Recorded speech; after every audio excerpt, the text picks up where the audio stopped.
All right. Hey everybody. I'm just gonna make a quick recap for yesterday's trade because I wasn't live there. I mean, now in hindsight it looks interesting to say the least, but at the moment when I actually did that trade, it was more like, felt like there was like almost little to no movement on the euro itself, so I wasn't so sure this is actually gonna work out. Also, the indices went down quite strongly.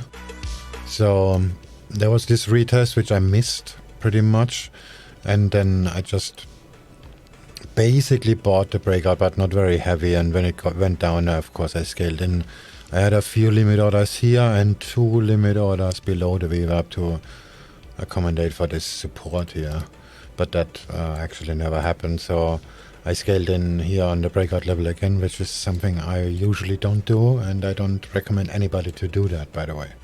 When Frankfurt came in, it went back down, almost tested the VWAP. I had a quite large limit order here, but it wasn't filled.